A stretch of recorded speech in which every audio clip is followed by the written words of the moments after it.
Joel Armia tried to feed the line, intercepted by Kaprizov, sends it ahead for Middleton. Middleton in, cuts to the net, and a save by Allen.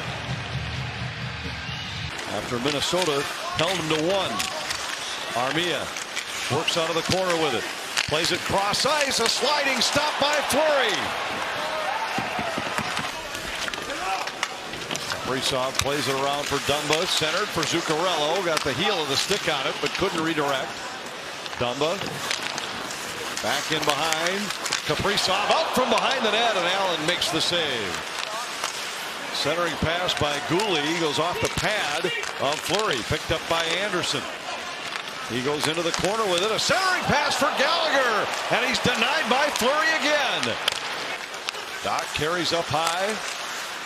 Suzuki trying to spin away from Spurgeon. Centers. Rossi had Caulfield tied up, and Fleury had to make a stop.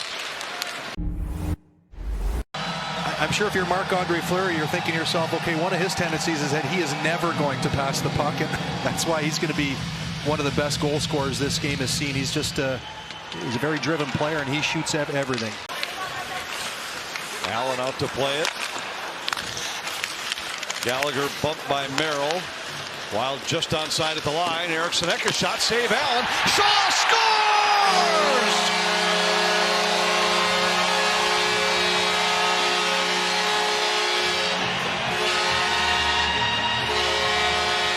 We talked about the Wild keeping their same game simple. This is exactly what I'm talking about. Just get the puck to the net, play north-south hockey, and Jake Allen misplays the puck, yes, but when you've got the mindset of just getting to the net and playing north-south hockey, it puts so much pressure on your opponent.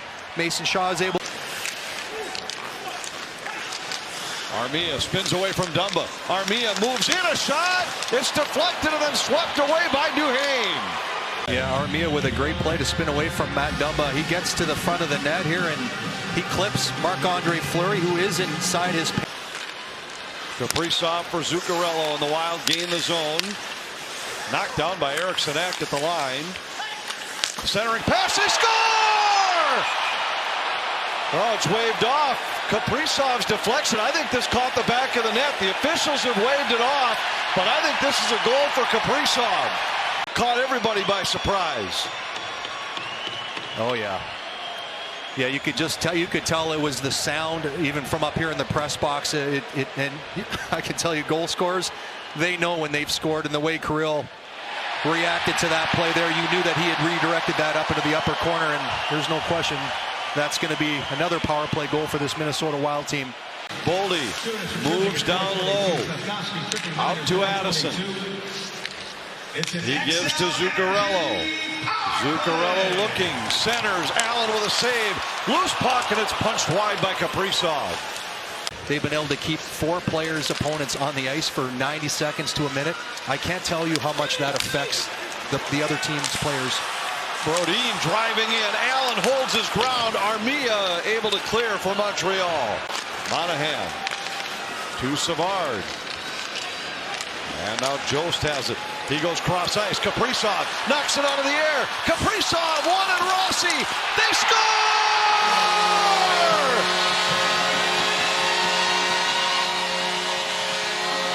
Marco Rossi should pick up his first NHL point. He knocked it out of midair on the feed from Kaprizov, and it's 3-0 Minnesota. Rossi here, great play by Tyson Jost, getting it through the traffic on the other side. Look at the hands here by Marco Rossi. Puck up in the air. Ooh, they're going to take a look at that one right there. Again, he's able to knock it out of the air and get it back over to Kaprizov. It's the shoulders, not the crossbar. It's the shoulders of the player. The puck has to be below.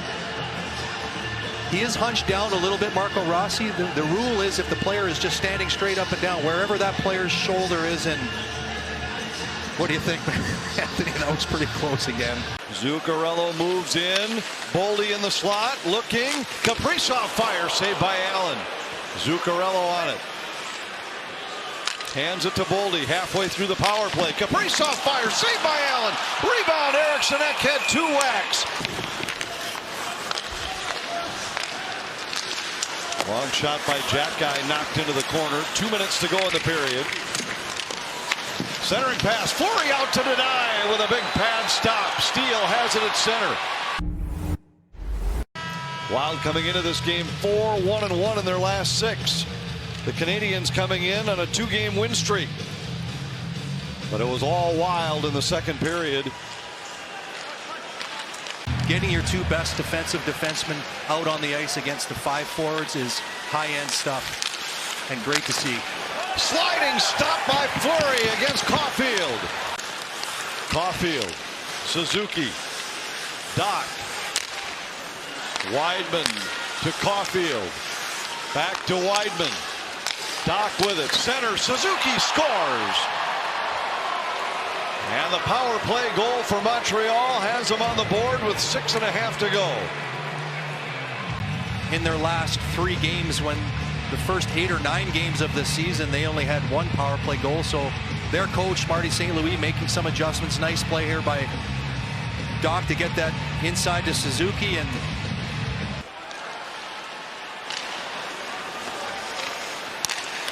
see now, here's Gallagher, denied by Fleury. And his mastery of Gallagher continues, including this one against Gallagher to keep the lead at 2. Empty net for Montreal as Dewar gets it out to center ice. Dewar, Boldy, and Eriksson Ek, the 3 forwards for Minnesota in this spot. Spurgeon takes a shot at the empty net. It'll be well wide. Icing waved off, however. Dewar to Boldy, and he scores!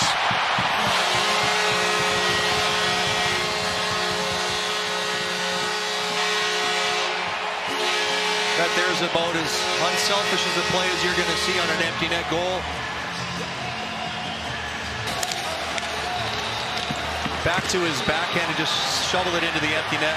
Boldy just jumps into a small little area there and he says, thank you very much. That's a play by Jared Spurgeon, knowing that he had a player that had a step and was going to be able to avoid the icing call. Well, it doesn't surprise me at all with Jared Spurgeon, the way he plays. And